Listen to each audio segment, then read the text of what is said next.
یہ سنانا چاہتا ہوں وہ یہ ہے، اللہ کے رسول صلی اللہ علیہ وسلم نے فرمایا کہ میں خواب دیکھا، اور اللہ کے رسول کا خواب اللہ کی طرف سے وحی ہوتا ہے، تو اللہ تعالیٰ بتانا چاہ رہا، کیا بتانا چاہ رہا کہ ایک آدمی لیٹا ہوا تھا اور اس کے پاس ایک دوسرا آدمی تھا جو بڑا پتھر لے کر اس کے سر کے اوپر پھینک رہا تھا، جس کی وجہ سے اس کا سر کچلا جا رہا تھا، اور جیسے ہی اس کا سر کچلا گیا اور وہ پتھر جو پھینکا تھا اس کے اوپر وہ لڑکتے ہوئے دور چلا گیا، تو وہ آدمی اس پتھر کو پھر سے لانے کے لیے گیا، جیسے ہی وہ واپس لے کر آیا تو پھر اس کا سر ٹھیک ہو گیا جیسے پہلے تھا، پھر وہ لے کر آتا ہے پتھر اس کے سر کے اوپر پھینک دیتا ہے، جس کی وجہ سے اس کا سر پھر سے کچلا جاتا ہے۔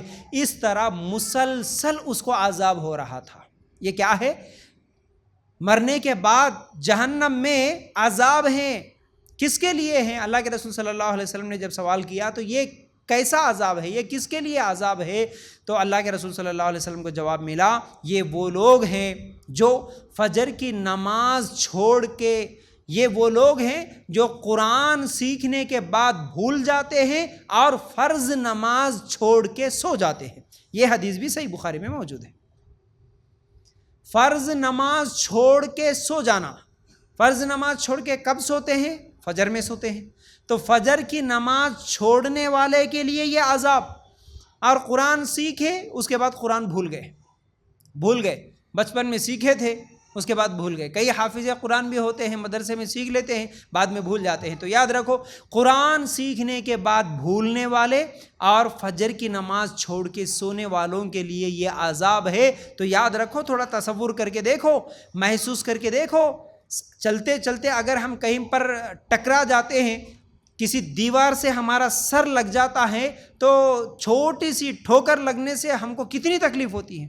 ہمارے بچے جب گر جاتے ہیں تو جب سر کو مار لگتا ہے تو کتنی دیر روتے ہیں، بلکہ انسان صرف دونوں اگر گڑبڑ میں جلدی میں اگر نہیں دیکھ کے چلتے ہیں، دو انسانوں کے سر بھی اگر ٹکرا جاتے ہیں تو دونوں کو کتنی تکلیف ہوتی۔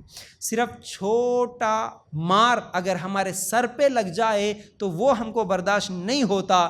یاد رکھو، ایک فرشتہ بڑا پتھر لے کے آ کے کسی کے سر پہ ہی پھینک دے اور وہ پھینکنے کی وجہ سے اس کا سر کچل جائے، پھر بعد میں وہ ٹھیک ہو جائے، پھر اس کو وہی مار، اللہ کے لیے غور کرنا، یہ کتنی تکلیف والا عذاب ہوگا، یہ عذاب کتنا دردناک ہوگا، یہ اس کے لیے ہوگا جو فجر کی نماز چھوڑ کے سوتا ہوا ہوگا۔ تو یاد رکھو، اس عذاب سے اگر بچنا چاہتے ہیں تو ہمارے لیے فجر کی نماز پابندی کے ساتھ پڑھنا ضروری ہوگا۔